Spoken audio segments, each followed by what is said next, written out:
नमस्कार, आपका स्वागत है। दोस्तों, गरुड़ पुराण में भगवान श्री कृष्ण ने गरुड़ जी को मृत व्यक्ति की ऐसी चीजों के बारे में बताया है जिनका इस्तेमाल किसी भी जीवित व्यक्ति को नहीं करना चाहिए। भगवान श्री कृष्ण कहते हैं कि प्रकृति का यह नियम है कि जिसका भी जन्म हुआ है उसकी मृत्यु भी निश्चित ही है। मृत्यु ऐसा सत्य है जिसे कोई भी नकार नहीं सकता है। मृत्यु निकट आने पर मनुष्य को अपने शरीर का त्याग अवश्य ही करना पड़ता है और शरीर के साथ वह व्यक्ति सभी भौतिक वस्तुओं का भी त्याग कर देता है। अर्थात मनुष्य मृत्यु के पश्चात इस मृत्यु लोक की कोई भी वस्तु अपने साथ लेकर नहीं जा सकता। उसके साथ केवल उसके पाप और पुण्य ही जाते हैं। यदि किसी मनुष्य ने अपने जीवन काल में पाप से अधिक पुण्य किए हैं तो उसे मृत्यु के समय कोई कष्ट नहीं होता है और उसके प्राण सहज गति से निकलते हैं। लेकिन जिस व्यक्ति ने जीवन भर पाप किए हो उसकी मृत्यु बहुत दर्दनाक होती है। उसे मृत्यु के समय बहुत पीड़ा सहन करनी पड़ती है। यमराज के दूत उस पर बिल्कुल भी दया नहीं दिखाते हैं और उसे अपने पाश में बांधकर खींचते हुए यमलोक ले जाते हैं। यमलोक जाने के मार्ग पर उस पापी व्यक्ति को बहुत दुख होता है। वह हाहाकार करता हुआ नरक के मार्ग पर चलता है, लेकिन यम के दूतों को उस पर दया नहीं आती है और वे उसे और पीड़ा देते हैं। श्री कृष्ण कहते हैं कि आत्मा का इस संसार में कुछ भी अपना नहीं है। आत्मा अमर है, उसका कभी अंत नहीं होता है। वह अपने कर्मों के अनुसार बार बार जन्म लेती है। मनुष्य का शरीर भी उसका अपना नहीं है, वह भी उसे कुछ ही समय के लिए ईश्वर द्वारा प्राप्त हुआ है, जो एक दिन पंच तत्वों में विलीन हो जाएगा। किंतु फिर भी मनुष्य इस संसार में जन्म लेकर कई भौतिक सुखों के मोह में पड़ जाता है। मृत्यु के बाद भी उसका उन वस्तुओं के प्रति मोह नहीं छूटता है। श्री कृष्ण कहते हैं कि जब तक मनुष्य सांसारिक वस्तुओं का मोह त्याग करके संपूर्ण रूप से ईश्वर को अपना नहीं लेता, तब तक वह अलग अलग योनियों में जन्म लेकर पृथ्वी लोक पर ही भटकता रहता है। कभी कभी यह मोह इतना अधिक होता है कि वह मृत्यु के बाद भी इसी पृथ्वी लोक पर भ्रमण करता है, अर्थात वह प्रेत योनि धारण करता है। श्री कृष्ण कहते हैं कि यदि किसी मनुष्य की अकाल मृत्यु हो जाती है तो वह भी प्रेत योनि में चला जाता है और प्रेत योनि में वह अपने ही परिवार के लोगों को दुख देने लगता है। कई बार हम अपने मृत परिजनों की वस्तुओं को उनकी याद में अपने पास रख लेते हैं या उनकी वस्तुओं का उपयोग भी करने लग जाते हैं। लेकिन गरुड़ पुराण के अनुसार हमें मृत व्यक्ति की कुछ वस्तुओं का उपयोग कभी नहीं करना चाहिए, क्योंकि इन वस्तुओं के साथ उस मृत व्यक्ति की ऊर्जा जुड़ी हुई होती है। उस मृत व्यक्ति का उन वस्तुओं के प्रति मोह बहुत अधिक होने के कारण वह मृत्यु के बाद भी उन वस्तुओं से जुड़ा रहता है और यदि कोई इन वस्तुओं का प्रयोग करता है तो उसे कई परेशानियों का सामना करना पड़ता है। वह मृतात्मा उसे कई प्रकार से कष्ट देने लगती है। इसीलिए किसी भी मनुष्य को मरे हुए व्यक्ति की चीजों का इस्तेमाल कभी नहीं करना चाहिए।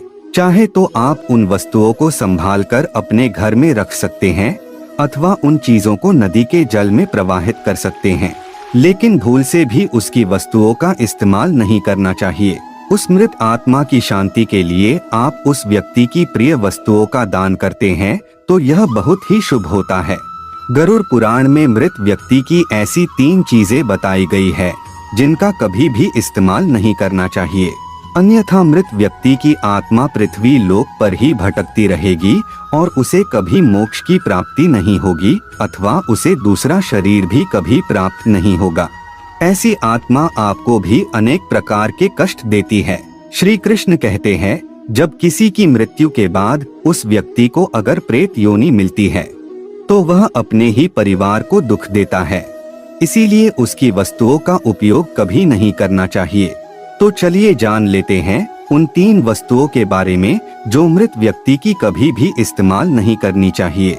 सबसे पहले जानते हैं घर में मृत व्यक्ति की तस्वीर कहाँ पर लगानी चाहिए। शास्त्रों के अनुसार प्रत्येक मनुष्य को अपने घर में पूर्वजों की तस्वीरें अथवा चित्र अवश्य लगाने चाहिए। इसे बहुत ही शुभ माना गया है। अपने मृत परिजन का चित्र बनाते समय इस बात का ध्यान रखें कि उनका चित्र अथवा तस्वीर दुखी अथवा क्रोधी अवस्था में ना हो। आपके पूर्वज चित्र में प्रसन्न दिखाई देने चाहिए। जब भी हम उनके चित्र के दर्शन करें तो हमारे मन में उनके प्रति श्रद्धा तथा प्रेम का भाव प्रकट हो। यदि पूर्वजों का चित्र क्रोधी अवस्था में हो तो यह मन में भय की स्थिति निर्माण करता है। छोटे बालक उनसे प्रेम करने के बजाय द्वेष करने लगेंगे। इसीलिए पूर्वजों का चित्र अथवा तस्वीर बनाते समय इस बात का खास ध्यान रखें। ध्यान रहे आपके पूर्वज अब इस संसार में नहीं हैं। वे ना ही भगवान है और ना ही मनुष्य है। आपको उनका सम्मान करना चाहिए, किंतु उनके सामने अपना दुख और क्रोध जैसी भावनाओं को प्रकट न करें, अन्यथा आपके पितृदेव दुखी हो जाएंगे। पितृपक्ष के दिनों के अलावा अन्य दिनों में उनका आवाहन अथवा उनकी पूजा नहीं करनी चाहिए। पितृपक्ष के दिनों के अलावा अन्य दिनों में जो आत्माएं घर में प्रवेश करती हैं, वे प्रेत आत्माएं होती हैं। इससे घर में भयंकर दुख का वातावरण निर्माण होता है। वास्तु शास्त्र के अनुसार पितरों की अथवा पूर्वजों की तस्वीरों को भूल से भी पूजा घर में नहीं रखना चाहिए। इससे भगवान का अपमान होता है। इससे आपके सभी पितृगण अत्यंत दुखी और क्रोधित हो जाते हैं। यदि आपके किसी परिजन की अकाल मृत्यु हुई है तो वे प्रेत योनि में चले जाते हैं और पृथ्वी लोक पर ही भटकते हैं। जब तक उनकी आत्मा की शांति के लिए नारायण बलि की पूजा नहीं की जाती, तब तक वे प्रेत आत्मा बनकर अपने ही परिवार के लोगों को परेशान करते हैं। ऐसे में आपको उनकी तस्वीरें घर में नहीं लगानी चाहिए और पितृपक्ष में उनका श्राद्ध भी नहीं करना चाहिए। पितरों की तस्वीरें सदैव ही उत्तर दिशा की दीवार पर लगानी चाहिए, ताकि उनका मुख दक्षिण दिशा की तरफ होना चाहिए। इसके अलावा अन्य किसी भी दिशा में पितरों की तस्वीरें लगाना अशुभ माना गया है। खासकर ईशान कोण में पितरों की तस्वीरें भूल से भी नहीं लगानी चाहिए। पितृपक्ष में भी पितरों के लिए किए जाने वाले सभी कार्य दक्षिण दिशा की तरफ मुख करके करने चाहिए। ध्यान रहे, मृत व्यक्ति के साथ कभी भी जीवित व्यक्ति की तस्वीरें नहीं लगानी चाहिए। साथ ही शयन कक्ष में और रसोई घर में पितरों की तस्वीरें न लगाएं। आइए अब जानते हैं मृत व्यक्ति की कौन सी चीजों का उपयोग नहीं करना चाहिए। सबसे पहली चीज है मृत व्यक्ति के कपड़े। गरुड़ पुराण के अनुसार मृत व्यक्ति के कपड़ों का कभी भी इस्तेमाल नहीं करना चाहिए। उन्हें भूलकर भी पहनना नहीं चाहिए। ऐसा करने से मृत व्यक्ति की आत्मा उस व्यक्ति से जुड़ जाती है जो इनका इस्तेमाल करता है। मृत व्यक्ति की यादें उस व्यक्ति को सताने लग जाती हैं जो उनके कपड़ों का इस्तेमाल करता है, जिस कारण वो व्यक्ति मानसिक और शारीरिक रूप से कमजोर हो जाता है।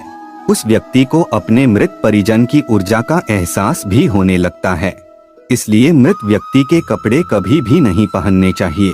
मृत व्यक्ति के कपड़े हमेशा दान कर देने चाहिए, जिससे उसकी आत्मा को शांति प्राप्त हो जाती है।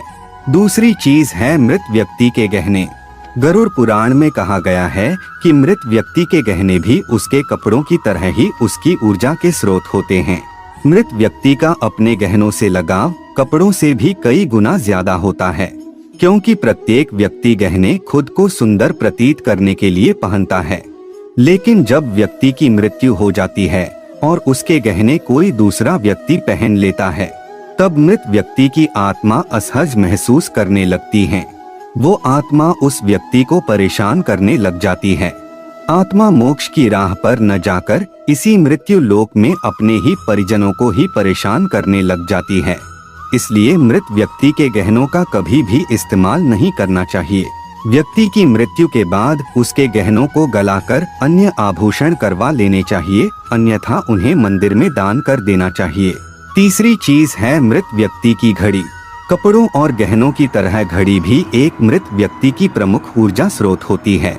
गरुड़ पुराण में घड़ी के बारे में नहीं कहा गया है, लेकिन अनेकों ज्योतिष शास्त्र यह बताते हैं कि मृत व्यक्ति की घड़ी भी उससे जुड़ाव का कार्य करती है, क्योंकि घड़ी उस व्यक्ति से जीवन भर जुड़ी रहती है और उसके समय का निर्धारण करती है। इसलिए उस व्यक्ति की मृत्यु के पश्चात उसके समय का भी अंत हो जाता है, जिस कारण उस व्यक्ति की घड़ी का कभी भी इस्तेमाल नहीं करना चाहिए। ऐसी मृत व्यक्ति की घड़ी को हमेशा दान ही करना उत्तम माना जाता है। तो दोस्तों, उम्मीद है आपको यह जानकारी अच्छी लगी होगी। वीडियो को लाइक जरूर करें कमेंट में जय पितृदेव और जय श्री कृष्ण अवश्य लिखें। साथ ही चैनल को सब्सक्राइब जरूर करें। आप सभी का धन्यवाद।